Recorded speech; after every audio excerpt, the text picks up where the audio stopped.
yang namanya gratifikasi 300.000 aja. Ya. Sekarang kemudian ada juga ya penerimaan penyelenggara negara 1 juta aja lah buat angpau gitu ya. Nah ini 40%. Kalau itu diiyakan oleh hakim agung yang dipotong, bukankah dia memberikan gratifikasi? Nah, tolong dijawab Bang. Wah, menarik ini. Oke, nggak apa-apa. Menarik. Ahli hukumnya yang mesti jelasin ini. Silakan. Oke. Menurut saya tinggal perspektifnya. Ya, kalau perspektifnya perdata aman itu yang 27. Iya kan? Karena yang Anda terimanya sudah 100 loh. Kamu sudah terima semua. Iya kan? 27 jadi aman gitu. Kalau perspektifnya perdata murni gitu. Tetapi kalau perspektifnya hukum pidana gitu ya. Itu tadi ya. Tapi susah juga ya. Masa hakim agung tanda tangan tanda terima terpaksa? Kan nggak mungkin kan? Nggak di bawah umur lagi. Iya kan? Tidak dalam tekanan lagi. Nah, kalau yang berikan KPK itu bisa ceritanya bisa lain dan ya. Tetapi itu nanti begitu. Perdebatannya akan soal loh yang membuat kesepakatan itu orang dewasa, tidak sedang sakit, tidak cacat. Ya, tidak di bawah tekanan gitu. Ya kan? Nah, itu kelemahannya gitu. Karena itu yang 26 itu bisa selamat tuh, ya. Nah,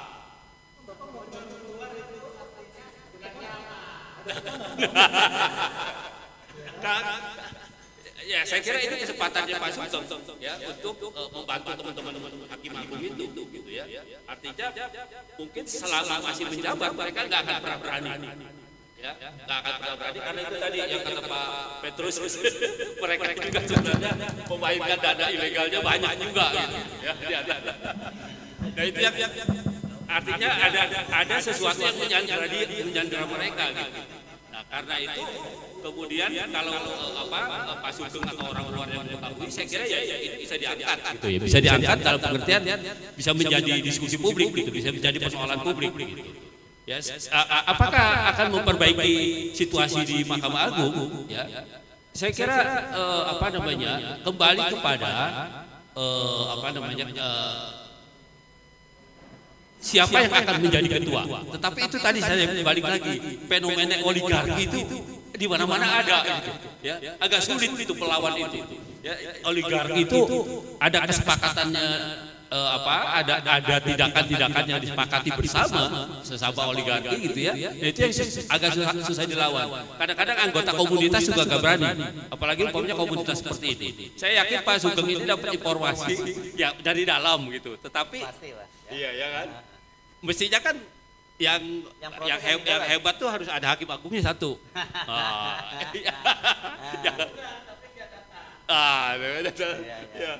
Ya kan. Nah, itu yang saya kira juga menjadi semacam semacam penyanderaan gitu. Penyanderaan secara sistemik gitu. Ya. Dia dengan sistem kerja yang seperti sekarang ini saja itu sudah ada penyanderaan yang begitu kuat gitu sehingga agak sulit mereka berekspresi. Nah, oke, jadi kembali lagi ke soal 26 miliar dan kesepakatan itu jelas-jelas uang mestinya menjadi haknya hakim agung di satu sisi, tapi di sisi yang lain pernyataan kesepakatan itu juga menjadi hambatan gitu ya. Walaupun tadi saya katakan kesepakatan yang melawan hukum publik itu batal demi hukum sebenarnya, ya tidak sah gitu sebenarnya. Nah, jadi kembali kepada para hakim agungnya sebenarnya, ya. Tapi saya ingin satu lagi kan ini dituangkan dalam satu peraturan. Di satu sisi ada peraturan pemerintah, kalau peraturan pemerintahnya tidak ada diskriminasi atau apa, tetapi begitu sampai ke peraturan Mahkamah Agung, bukan peraturan ini nota dinas ya, agak sulit kan, artinya nggak ada forumnya untuk judicial review gitu. Kalau undang-undang Mahkamah Konstitusi kalau bukan undang-undang di Mahkamah Agung kan, ini tidak ada forumnya. Nah, ini forumnya adalah forum komunitas saja yang harus menyelesaikan. Saya kira itu. Oke. Katanya nanti dulu sebelum Pak Petrus saya diberitahu bahwa Pak Mas Bonyamin Saiman sudah terhubung ya lewat Zoom ya. Gimana? Sudah Pak. Oke, silakan di via apa nih? Audionya aja yang muncul ya, atau termasuk videonya? Audionya saja ya. Ya. Mas Bonyamin, bisa dengar suara saya? Ya. Masih. Assalamualaikum warahmatullahi wabarakatuh. Waalaikumsalam warahmatullahi wabarakatuh. Oke, kelihatan ini wajahnya sekarang.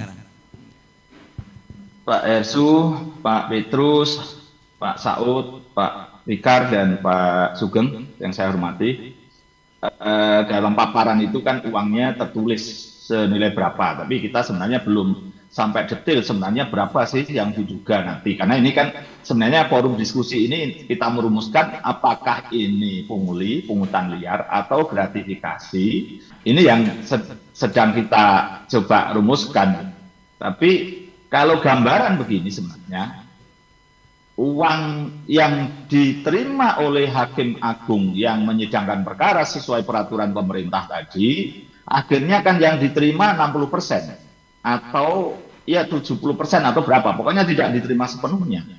Lah, kalau dengan demikian berarti kan negara harusnya membayar senilai ya 74% itu atau 60 sampai 74%. Jadi artinya itulah yang menjadi kepentingan dari negara untuk memberikan honor kepada Hakim Agung yang menyelesaikan sidangnya. Dan itu pun kan ada ditambah syarat lagi yang mampu menyelesaikan 90 hari.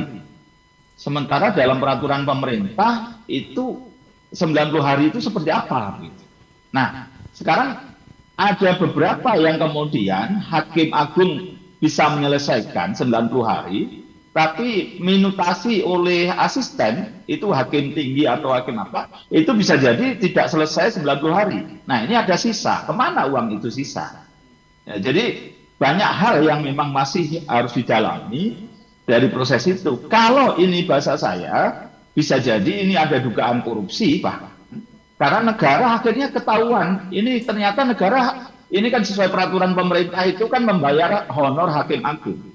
Nah, ditanya, honor Hakim Agung yang diterima sebenarnya berapa? 74%. Artinya kalau katakanlah 1 bulan atau berapa kali sidang itu 100 juta, yang diterima kan sebenarnya hanya 74 juta.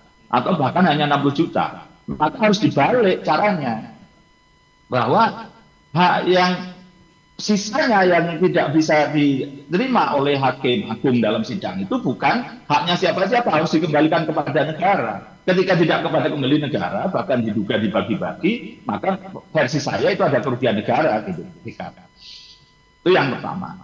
Yang berikutnya adalah Bupati Sidoarjo itu dikenakan pungli yang kemudian juga korupsi. Nah, apakah juga tidak ada kesepakatan di sana? Diduga ada kesepakatan meskipun lesan, gitu. Karena ya takut dengan bupatinya maka bawahan-bawahan yang jasa upah pungut pajak daerah itu yang kemudian diambil dengan sebuah surat juga dari bupati, mereka waktu itu ya bisa dikatakan sepakat gitu. Meskipun hanya lesan. Ini kan soal persoalan lesan atau tertulis itu. Nah, bukan persoalan kemudian kesepakatan itu diambil dengan cara benar-benar sepakat. Nah, itu kan belakangan. Karena diduga dulu itu pada posisi pokoknya dipotong gitu. Bahkan ada informasi begitu dugaannya bagian dari proses pemotongan honor Hakim Agung itu tanda kutip bahwa ini untuk pengurusan dulu munculnya peraturan pemerintah. Nah, walau alam sebenarnya ini, tapi ini akhirnya kan diakui oleh Mahkamah Agung dalam jumpa pers kemarin di Jogja itu bahwa ini potongan itu diberikan kepada supporting ya, panitera pengganti, tukang ketik atau apapun lah istilahnya begitu. Nah, itu yang kita anggap sekarang yang benar aja lah dulu.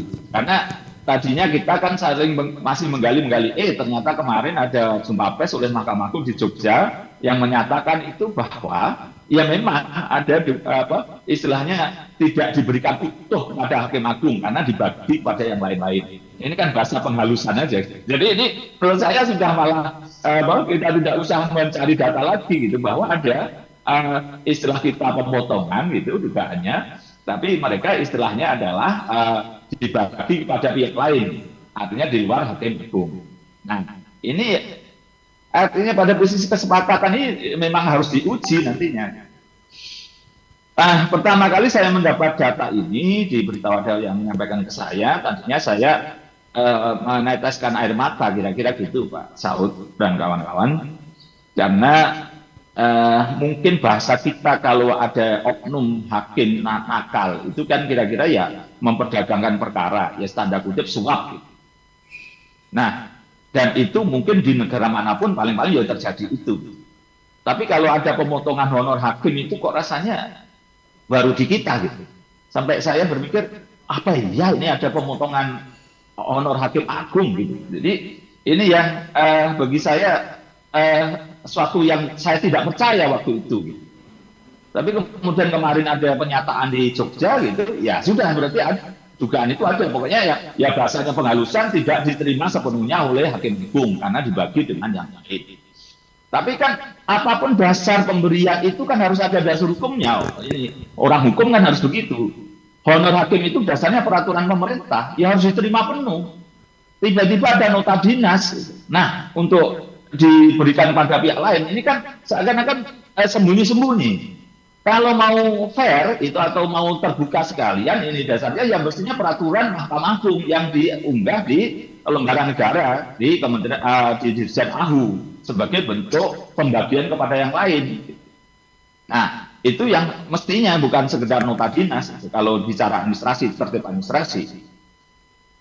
Nah, itu yang bagian catatan saya yang paling utama menurut saya yang dari proses ini adalah saya akhirnya berdasarkan saripati teman-teman tadi, Pak Petrus, Pak Saud, Pak Abdul Fikar Hajar dan Pak Sugeng itu akan seperti yang kemarin-kemarin menyampaikan ini kepada KPK untuk dinilai.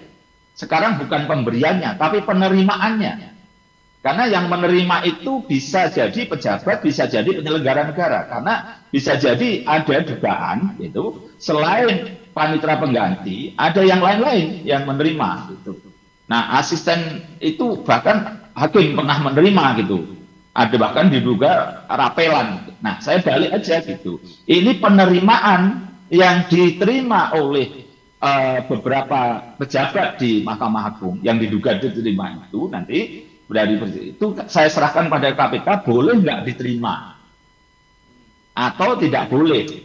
Nah, ini kan sudah lebih dari 30 hari gitu, karena tahun kemarin ada. Gitu. Jadi prosesnya kita balik bukan pemberian dari Hakim Agung kepada panitera pengganti atau kepada yang lain-lain tukang ketik gitu.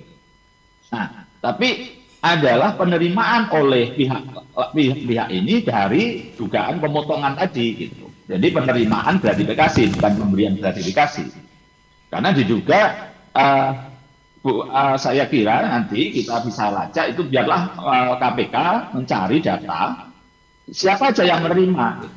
Kalau laporan saya diduga ada pejabatnya, ada penyelenggara negaranya. Nah, boleh nggak menerima itu? Gitu. Jadi itu yang versi saya malah begitu. Kira-kira kalau kita serahkan kepada KPK, ini apakah boleh diterima atau tidak oleh yang bersangkutan? Jadi gambaran saya begitu, teman-teman sekalian. Dan kalau ini versi-versi yang lain itu kan dulu sebenarnya kan juga ada istilahnya tanda kutip BPK menemukan ini waktu itu bahkan diberikan secara tunai dugaannya. Nah, belakangan bahkan dipotong dari Bank BSI.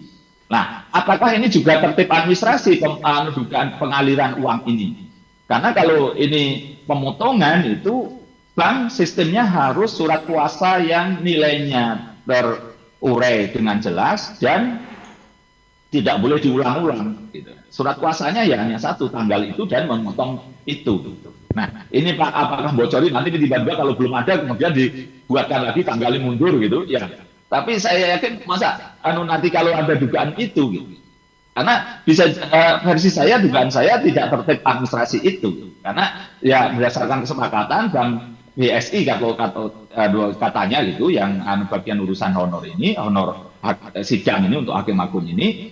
Nah, itu ada peraturan dari Bank Indonesia sebelum ada OJK itu surat kuasa itu ya hanya berlaku satu, jumlahnya ditulis di situ dan hanya berlaku sekali. Nah, apakah dari hakim agung itu yang dipotong tadi, dipindahkan lain tadi dari Bank BSI itu kemudian ada tertib administrasi itu. Nah, ini sebenarnya bisa saya mintakan kepada otoritas jasa keuangan OJK untuk menilai apakah Bank BSI sudah tertib administrasi dan tata kelola yang baik dari sisi itu. Karena apa dasarnya gitu sebenarnya juga pemotongan masa hanya surat kesepakatan gitu atau surat pernyataan gitu. Nah, itu yang versi saya kalau ini misalnya pernah saya alami misalnya dalam konteks ini guru-guru yang sertifikasi ada dapat tunjangan senilai gaji itu kemudian diterima. Lah mereka biasanya motong 100.000 bukan motong, jadi mengambil secara sukarela sudah diterima sukarela hanya dikumpulkan untuk diberikan yang honorer dan itu nilainya kecil gitu. Artinya kalau 100.000 dari 5 juta kan berapa persen, nggak ada apa-apanya persentase. Nah, tapi kalau nilainya besar dan kemudian ini kita balik gitu, dari sisi pertama harusnya berarti negara hanya membayar maksimal 74% atau 60%. Karena pemberian kepada tukang ketik atau panitera pengganti atau apapun itu tidak ada dasar hukumnya. Karena ini duit negara loh, nggak bisa. Itu harusnya lebih levelnya tinggi lagi undang-undang gitu. Bukan peraturan pemerintah aja gitu. Boleh peraturan pemerintah akan turunannya dari undang-undang, tapi undang-undangnya seperti apa? Jadi ini ya kalau ini kan memang judulnya honor hakim agung. Gitu. Kenapa diberi honor yang tinggi? Supaya mendatangkan keadilan, supaya tidak masih berpikir untuk nyari uang yang lain. Gitu. Jadi bukan soal capek atau tidak capeknya. Bisa jadi panitera pengganti capek, tukang ketik capek, asisten capek karena mengerjakan yang sifatnya administrasi. Nah, tapi hakim agung ini kan yang diberi honor tinggi itu kan otaknya yang mendatangkan keadilan. Jadi bedakan itu terus kemudian seakan-akan ini hakim agung sudah dapat honor banyak terus dipotong dikasihkan yang capek gitu. Ya tidak begitu, peraturan pemerintahnya begitu. Ini sesuatu yang kita terus terang aja agak aneh, agak lucu dasar pemikirannya seperti itu. Gini gitu loh kira-kira gitu. Jadi ini pada disclaimer saya ini masih batasan-batasan yang analisa dan bagian dari proses kita diskusi gitu. Karena sebenarnya teman-teman panitia itu sudah saya dengar berusaha menghadirkan perwakilan Mahkamah Agung untuk kita bisa menjadi suatu diskusi yang sempurna, tapi nyatanya nampaknya di laporan teman-teman panitia tidak ada yang hadir. Jadi ya akhirnya kita menjadi diskusi yang timpang ini sebenarnya. Jadi ya harus dimaklumi atau dimaafkan kalau kemudian kita menjadi seperti satu frekuensi yang diskusi ini gitu, karena ya sebenarnya panitia sudah berusaha untuk adil dengan menghadirkan dari perwakilan Mahkamah Agung, tapi katanya tidak adil. Nah, itulah pemikiran saya karena ya seperti kemarin misalnya gratifikasi itu ada yang sejak zaman Pak Firly itu helikopter itu kan diduga dapat diskon sehingga diputus meskipun waktu itu hanya bergaya hidup mewah, tapi sebenarnya ada diskon yang itu mestinya juga tidak boleh diterima karena meskipun alasannya COVID diturunkan diskon tidak masuk akal juga karena 1 jam 7 juta sementara operasional beli aftur dan bayar pilot dan parkir aja diduga di atas 15 juta gitu. Jadi itu. Dan kemudian yang kemarin juga begitu gitu dan urusan Kaisang itu kan pada posisi yang teman-teman netizen itu ada 2 peristiwa foto di pesawat dan kemudian diduga itu milik Shopee pesawatnya. Nah, saya kemudian membuat istilahnya gongnya atau membuat kuncinya, kemudian saya mencari MOU ternyata ketemu antara Pemkot Solo dan Shopee. Nah, itulah yang kemudian saya laporkan KPK. Jadi saya kalau ini nanti dari rumusan yang saya kemukakan tadi disetujui atau dimohon tanggapan dari teman-teman semua, apakah versi gratifikasi yang penerimaan itu jadi lebih masuk akal daripada pemberian? Nah, itu yang mungkin yang justru kita hadapkan pada KPK supaya tidak ada polemik, dan ini ada bisa jadi loh ya, ini malah akan dipakai untuk menyerang itu, untuk katanya kemarin bahkan ada pernyataan dari juru bicara Mahkamah Agung Pak Soeharto, ini katanya dipakai untuk serangan hitam pada calon ketua MA. Ya, ini faktanya dari sisi pembicaraan itu, fakta dugaan tidak diterima penuh Hakim Agung itu kan akhirnya diakui gitu. Sehingga diskursus ini kita bicarakan, apakah ini pungutan liar, apakah gratifikasi, apakah ini sah kan gitu. Nah, sehingga ini ya kita kan diskusi ini, tapi yang paling bisa menilai kalau penerimaan gratifikasi kan KPK. Jadi biar kita tidak nanti menjadi suatu sandera bagi Mahkamah Agung juga gitu, itu bisa dimanfaatkan oleh orang nakal gitu, atau ya istilah orang hitam itu, entah oknum pengusaha hitam atau pengacara hitam untuk menakut-nakuti Mahkamah Agung. Wah, ini bisa jadi masalah loh, jadi masalah lah. Kan bisa dimanfaatkan malah. Jadi kita mendapatkan Mahkamah Agung yang pada posisi tersandera, itu kan kita juga sebagai pencari keadilan kan menjadi sesuatu yang tidak mendapatkan hal keadilan yang sebagaimana mestinya. Yes. Jadi ini ya sebenarnya saya berharap itu Mahkamah Agung untuk hari ini atau bulan depan tidak ada lagi pemotongan gitu, karena ini bisa, saya yakinnya Hakim Agung juga pasti tidak terima sebenarnya kalau ditanya begitu. Tapi nggak berani ngomong gitu ya. Dipotong 40% gitu. Iya. Baik. Ya terima gitu pasti gitu. Jadi itu yang saya rumuskan, Bapak-bapak dan teman-teman sekalian. Terima kasih. Ini KPK nih kelihatannya ya, mestinya yang ini ya. Coba Bang Saud, gimana kira-kira konstruksi dari KPK gitu. Disimpulkan memang ada 3 kesimpulan. Pertama adalah memang tata kelola di dalam. Baru kemudian yang menyangkut etika, yang kedua. Yang ketiga adalah menyangkut yang kita bicarakan ini. Bahwa mereka sebenarnya memerlukan itu gitu. Jadi 3 kesimpulan. Tahun 2021 penelitiannya. Memerlukan apa ini maksudnya? Ya perlu ada dana tambahan yang untuk supaya mereka berkinerja. Oh, oke. Ya soal tadi hari dan seterusnya itu. Sehingga kemudian 3 hal ini direkomendasikan. Ya. Dalam pikiran saya ini salah satu rekomendasi hasil riset tahun 2021 itu dari 3 kelompok masalah tadi. Nah ini kan kalau kita bicarakan hari ini menyangkut persoalan ke-1 dan ke-2. Tapi yaitu menyangkut tata kelola. Tahun 2016 ya dimulainya ini ya. Mulai dari 2016 katanya sudah mulai itu. Ya, tapi itu berarti kan mereka bisa melihat ada sesuatu yang nggak benar juga sebenarnya. Sehingga kemudian salah satu rekomendasinya sebenarnya supaya mereka diberi dana tambahan. Jadi dari kalau ini dimulai tahun 2016, tapi itu riset tahun 2021 karena ada problem. 2021 nanti bisa diakses juga. Jadi maksud saya 2 problem di atas yang menyangkut tata kelola, terus menyangkut masalah etik. Ini kan masalah etik juga dong. Yang nggak etik dong Pak, minta sama teman sekerja itu etiknya di mana gitu loh. Ini nggak ada etiknya itu, kalaupun nggak melanggar hukum gitu kan. Nah kemudian komisi etiknya gimana, komisi yudisialnya kayak gimana gitu. Jadi sekali lagi ini sebenarnya kesimpulan kita adalah diskusi ini nggak bisa dibiarkan begini, karena ini cerminan dari penegakan hukum secara keseluruhan.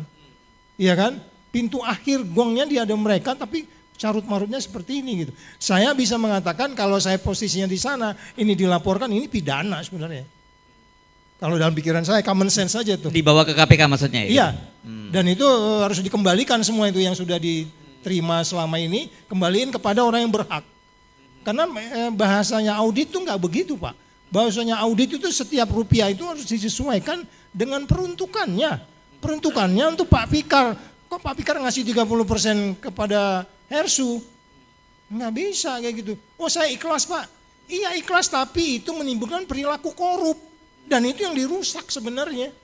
Kita harus jaga perilaku korup itu untuk kemudian tidak diteruskan, kan itu yang dirusak dari peristiwa ini gitu. Itu mungkin tambahan dari saya. Oke.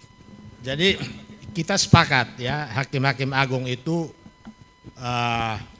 pendapatannya ditambah, ya.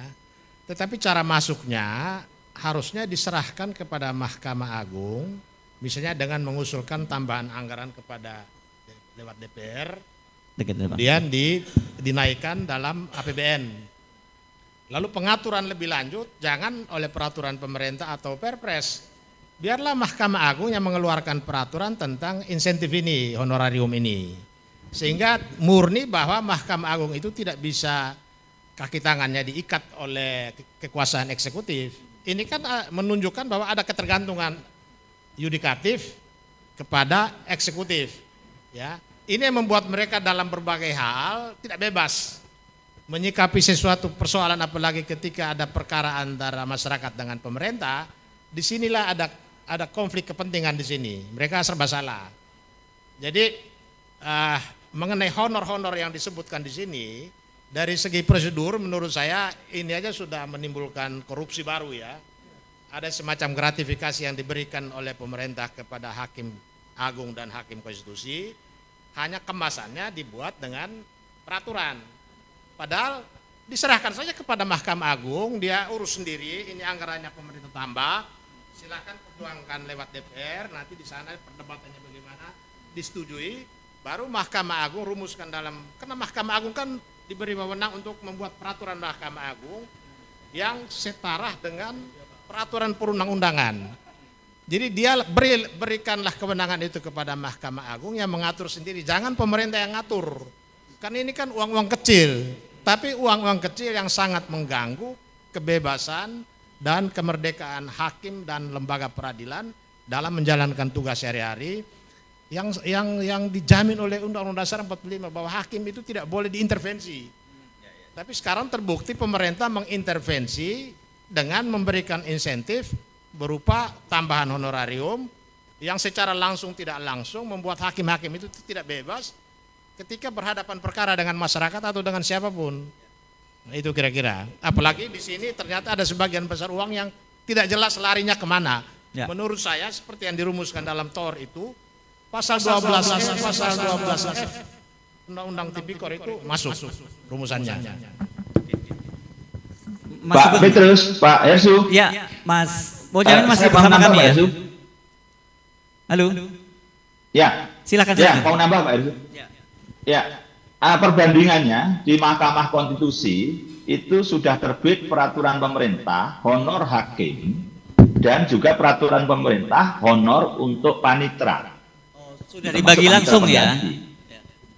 Ya, jadi udah ada dua dibagi langsung. Artinya memang ketika ini ada dasarnya pemberian honor untuk panitera pengganti dan supportingnya kepaniteraan di Mahkamah Agung. Jadi sudah termasuk sekretariatnya ada. Dan itu sudah dibedakan dan masing-masing berhak menerima kalau kita bicara dasar peraturan pemerintah. Nah, di Mahkamah Agung ini peraturan pemerintah hanya untuk hakim agung, untuk yang honor bersidang. Ya berarti harus konsisten itu sebagai honor dari bersidang, bukan yang lain-lain. Nah, perbandingannya tadi saya lupa itu. Jadi di Mahkamah Konstitusi sudah ada peraturan pemerintah yang mengalokasikan honor hakim, artinya untuk bersidang. Dan juga ada peraturan pemerintah untuk kepaniteraan dan kesekretariatan, untuk mereka sebagai honor untuk bersidang juga, sebagai panitera pengganti, supporting kesekretariatan gitu. Jadi sudah ada. Jadi ini yang sebagai perbandingannya, artinya honor hakim Mahkamah Konstitusi juga tidak dipotong, juga tidak diberikan kepada siapa-siapa, diterima utuh. Memang harusnya begitu gitu. Nah, ketika ini di Mahkamah Agung honor hakim agung ya harus diterimakan pada hakim agung dan tidak boleh diterimakan dalam bentuk yang lain, dipotong dan sebagainya. Nah, pemotongannya justru pakai birokrasi, yaitu pakai nota dinas, pakai model pemotongan lewat bank. Surat kesepakatan ini kan hanya untuk mengejar layang-layang putus saja sebenarnya gitu. Jadi dan saya yakin ini surat kesepakatan ini kalau diuji dengan benar, ditanyakan ke masing-masing hakim agung ya pasti tidak mau dipotong segitu. Kalau mau ya boleh ya Ya seikhlas saya, bisa jadi lebih kecil, bisa jadi lebih besar. Bukan hanya, wah yang hakim agung yang mungkin sudah merasa cukup, mungkin bukan soal kaya tidak kaya, ya malah yang dibagi 50% bahkan 100%. Bisa jadi kan gitu, kalau itu berdasarkan keikhlasan. Kalau dipotong seragam, saya yakin itu tidak berdasarkan keikhlasan. Jadi itu yang tambahan saya. Masih Pak Erzu. Ini kan tentu saja diskusi ini, satu Anda ingin membuka kasus ini kepada publik, membangun kesadaran publik. Kedua tentu pasti ada langkah hukumnya ya. Tapi yang disampaikan oleh Mas Bonyamin Saiman tadi juga bagus, itu semacam rekomendasi juga gitu ya. Silakan. Diskusi ini sedang membahas tata kelola di dalam Mahkamah Agung. Tata kelola tentang keuangan. Diperdebatkanlah di sana, ini ada potensi korupsi, tetapi ini ada kesepakatan, kita membutuhkan wasit kan. Wasitnya itu instansi yang punya kewenangan menilai. Satu, kalau soal pertanggungjawaban keuangan kan BPK. Kita tanyakan kembali kepada BPK nih, ya. Panitia pelaksana IPW, MAKI dan juga Public Policy Studies menanyakan kepada BPK, minta opininya, itu satu.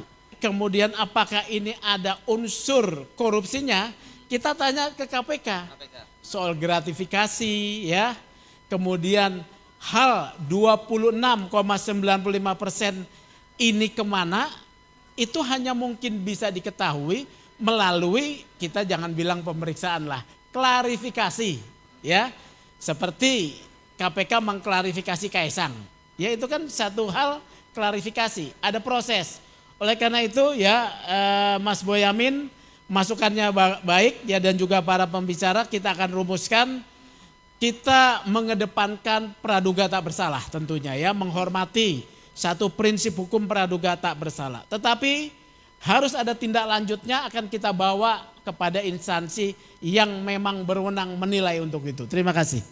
Closing statement masing-masing, silakan Pak siapa, diurut aja dari. Ya, ini sesuatu yang sebenarnya memprihatinkan di lembaga yang tertinggi penegakan hukum. Lepas itu ada problem-problem kaitannya dengan persoalan-persoalan perasaan, ekonomi, atau menghargai orang yang nggak dapat sesuatu dari negara. Pada bagian lagi Mbak Boyamin sudah menjelaskan di tempat lain juga treatmentnya tidak sama dengan ini, artinya berbeda. Untuk keadilannya datang gitu ya. Jadi kesimpulan kita adalah bahwa rekomendasinya ini tidak bisa dibiarkan, dan saran kita yang mulai untuk sementara, kesimpulan saya ini nggak boleh diteruskan dan dihentikan mulai besok, udah gitu aja. Konkret itu ya. Oke, saya kira ada catatan yang bagus begini, bahwa profesi hakim itu berbeda sebenarnya dengan kepaniteraan. Karena yang yudisial itu sebenarnya hakim dan putusannya, tetapi panitra, kemudian siapa yang bantu, itu sebenarnya masuk bagian dari eksekutif sebenarnya, bagian dari pelaksana pemerintahan gitu, pemerintahan dalam bidang Mahkamah Agung umpamanya seperti itu. Nah karena itu menurut saya seharusnya tidak hanya peraturan pemerintah mengenai pemberian insentif perkara terhadap hakim, tetapi juga bisa dibuatkan insentif untuk pendukung yang lainnya gitu. Umpamanya untuk kepaniteraan sendiri dan untuk kepaniteraan dan pegawai Mahkamah Agung atau pegawai yudisial secara keseluruhan gitu. Karena itu tadi yudisial, yang bersifat yudisial itu sebenarnya hakim dan putusannya. Selebihnya itu sebenarnya eksekutif gitu, bagian dari eksekutif. Nah karena itu harus dibedakan gitu, ya harus bedakan. Coba ironinya kan hakim yudisial dipotong oleh kepalanya sendiri. Nah itu yang menjadi ironi, saya kira begitu. Oke, kalau Bang Petrus tadi malah ngomong, ini kan kita ngomongin cuman kesejahteraan di Mahkamah Agung ya, padahal hakim-hakim di bawah sana itu juga perlu mendapat perhatian lebih luas ya. Silakan. Ya, jadi pertama, baik pemerintah maupun Mahkamah Agung harus sama-sama jaga posisi Mahkamah Agung sebagai lembaga peradilan yang dia harus bebas dan merdeka. Dia tidak boleh diikat dengan macam-macam rambu atau peraturan seperti halnya peraturan pemerintah tentang honorarium ini. Karena dengan cara seperti ini, secara langsung tidak langsung membuat hakim tidak bebas ketika mengadili perkara antara masyarakat dengan pemerintah.